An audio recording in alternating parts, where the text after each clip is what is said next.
Another month has come and gone, which means it's time to rank every movie I saw in February 2025 from the worst to the best.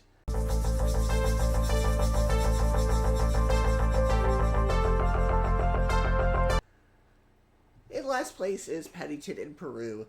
The first two Paddington movies are cute little stories that involve a bear getting into all sorts of mischief, albeit with good intentions.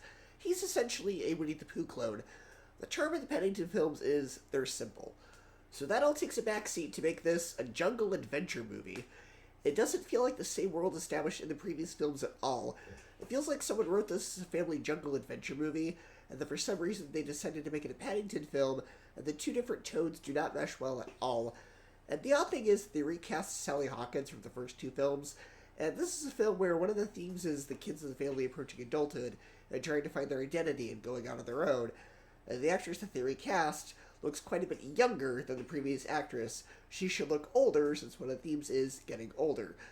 With the villainous Antonio Banderas, a pretty cliche but still kind of decent story, and some fun peril, this could have worked if it were a family goes on a cruise in the jungle and gets involved with a pirates movie that wasn't related to Paddington. But because it is Paddington, it just feels so out of left field from the other two films. It's very schmaltzy and not in the charming and daring way that the other two films were.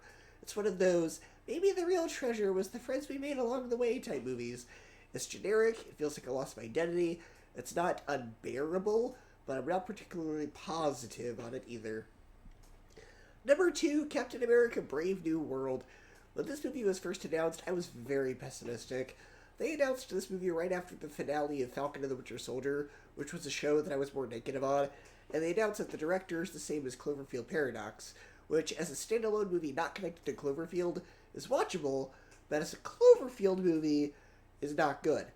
There were all these reports about reshoots and delaying the film after negative test screenings, and I think this is an example of where delaying the film helped it.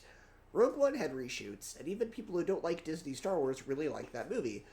I was pleasantly surprised by how much I liked this movie. One of my main problems with the Falcon series was they wrote him very cocky and arrogant, but here he isn't like that. He's actually likable, and his issue in this movie is how he's going to lead a new Avengers team and dealing with the weight and burden of that, and it's done really well. The action sequences in this movie really stand out. If you're a fan of some of the more street-level grounded MCU projects like Daredevil or the Hawkeye series, it's very much in line with that.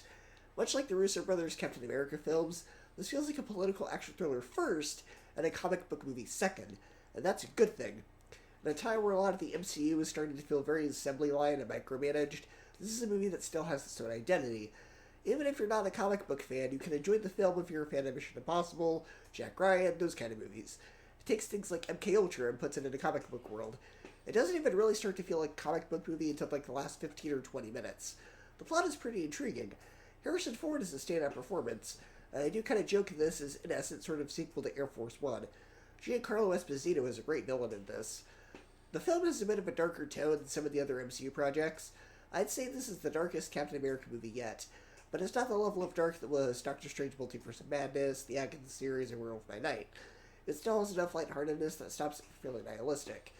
Now, the original title for the movie was New World Order, but they changed it to Brave New World because apparently the New World Order title made people uncomfortable, and I just ask, why? New World Order would have been a better title because it's referring to the plan of the villains. Now, what holds it back is it does unfortunately require a lot of homework. You need to have seen the 2008 Hulk movie, all the other Captain America movies, Infinity War, Endgame, the Falcon and Winter Soldier series, and Eternals. Other than it feeling a bit too weighted by previous projects, it's still a fantastic film. And in first place is The Gorge. Now, Apple has released a couple of their movies in theaters for limited runs. Spirited, Argyle, Fly Me to the Moon, and so it's a shame that this is the one that went straight to streaming, because out of all the movies they've released, this one justifies going to theaters. The aesthetic and tone of it feel very much like the Maze Runner movies, but the premise is still original. There's a reason they released this movie on Valentine's Day. Yes, partly because it is a love story, but there's also a very specific reason involving one of the main characters that ties to that date, but I won't spoil it. After the first 20 minutes of exposition, there's actually very little dialogue in the movie until about the last third. This works well, because the film makes the two leads build a relationship with each other without talking to each other. Miles Teller and Anya Taylor-Joy have great chemistry together. The film has intense action sequences, some edge-of-your-seat horror elements, a well-written, fleshed-out romance. Everyone can find something to enjoy about this movie. If you don't have Apple TV, consider this film your excuse to get a free trial just to watch this movie. It's definitely worth checking out. So go ahead and share your ranking of the February releases that you saw, and I will see you next time.